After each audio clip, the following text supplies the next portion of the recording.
We've talked to people who are as early as 2 years in their recovery journey and as late as 8 years in their recovery journey. So we have this huge cross section of stories that run the gamut of the whole process. So we can see where people are mentally thinking, what are their concerns? What are their needs at various points in that recovery process? So the potential of this project, and when all is said and done, hopefully we'll have about 90 household stories, the potential to really inform policy and inform tools and solutions that help other communities going through this is huge. In California, we picked 4 counties that run the gamut of suburban to exurban to very rural in terms of their level of development. We wanted a selection of counties with different levels of median income, so very affluent and less affluent counties, to really get a wider picture of what this was like, what this recovery experience was like. We recently added a 5th county to our study, which is Maui County, Hawaii. Obviously, that was impacted in 2023 by major wildfires in August of that year. The town of Lahaina burned. That was the seat of traditional indigenous Hawaiian government for hundreds of years, right? That was the seat of the king right there. There are a lot of place ties there. I think the relationship that Native Hawaiians have with their land, their place, their landscape are going to add some nuance to this question of why do you rebuild or why do you relocate? Also, Maui is interesting because the gap between the median income and the median housing price is the biggest anywhere in the country. So there's a lot of pressure to gentrify. For what that means is higher income groups coming in, grabbing land, developing, and monetizing that, commodifying a landscape. So there's a lot of potential for land grabs, for dispossession of people who have been there for hundreds, thousands of years, to be dispossessed of the land that is their ancestral home. So there is a unique angle here. We were not, although there are some indigenous tribes in our area in California, some indigenous communities, we were not able to ultimately incorporate any of these folks in our study. Hard to reach, hard to build that trust and build that connection. So we're hoping to have more luck in Maui and incorporate some of those perspectives. We think that the whole idea of place identity, the way that a place is literally part of someone's who they are, that's going to come out stronger in Maui. And we're really hoping to add some nuance, some depth to that question of why do people rebuild or relocate. Cool thing about the data set, I will say, is we've talked to people who are as early as 2 years in their recovery journey and as late as 8 years in their recovery journey. So we have this huge cross section of stories that run the gamut of the whole process.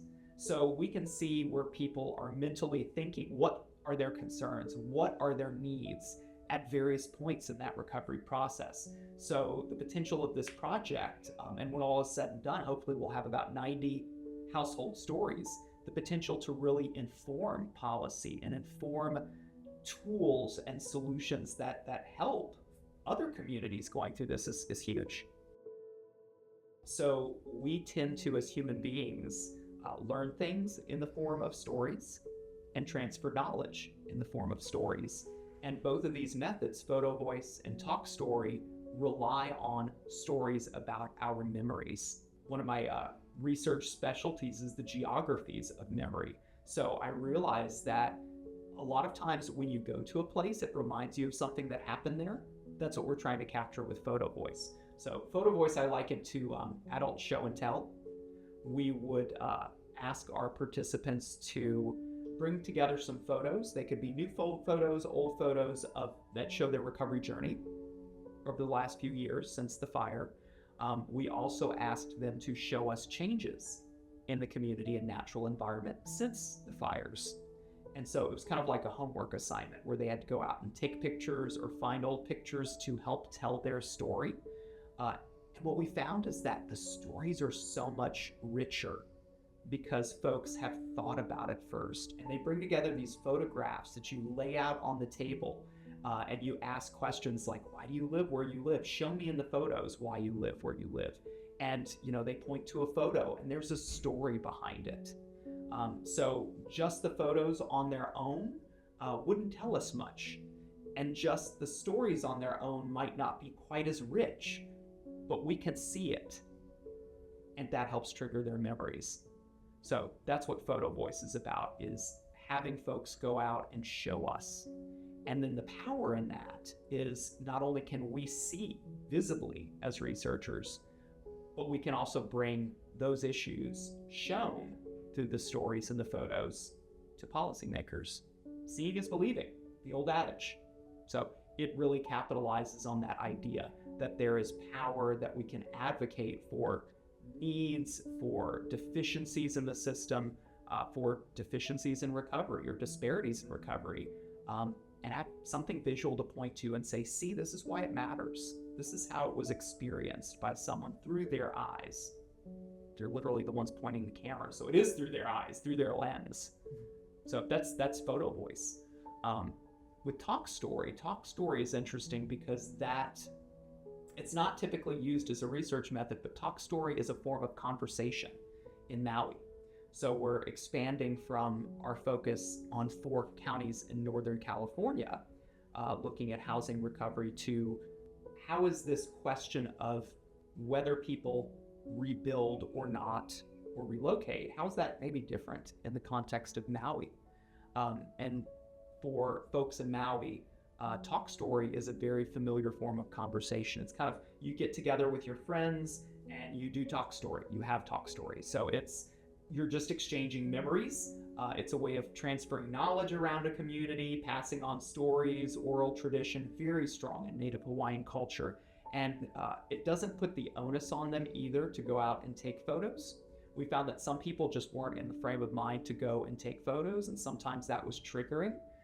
So using Talk Story, a form of conversation that's already familiar to them and culturally appropriate, we're hoping to really get some access and some entree that way, right? We're hoping to connect with the people on a deeper level by using a conversation style that's familiar to them.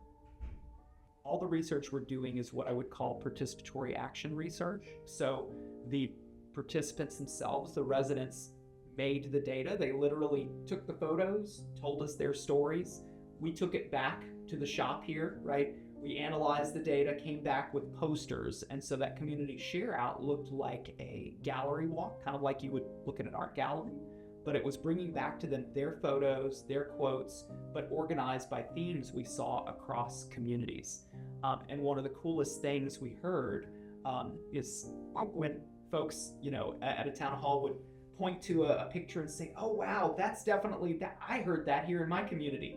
Oh, wait, that's not my community at all. It helps, I think, the community members to see that their stories are shared. And because they're shared, they're worth telling and really sounding the alarm about when it comes to needs to make recovery more satisfactory to them. So yeah, just the fact that so many of the stories had common threads across these very diverse communities, that was a point of pride. It meant that we got the story right. And that's really the ultimate goal of the share out. It's really 2 things. It's one, to go and say, are we representing your stories how you would tell them? Are we missing anything? So asking that question of our residents, the folks we talk to, and saying, what are the solutions that you would value? Here are ideas we have, about insurance, common applications, general planning, memorials, right? We brought this list of about, 10 policy recommendations to them. We said, are these the things you would focus on? How would you, tell the story a little different? Are there things we're missing? It gave me great pride in Paradise to have one of our community stakeholders who was running a nonprofit there. He stood up and said, you can search on Google Scholar and see over 200 published research articles on the town of Paradise. But we were the first team to come back and share with the community what we found. On the one hand, that's an enormous source of pride. That was our team who did that, and that we were able to go back and share with them. On the other hand, that makes me kind of sad that more researchers aren't engaging more deeply with their communities.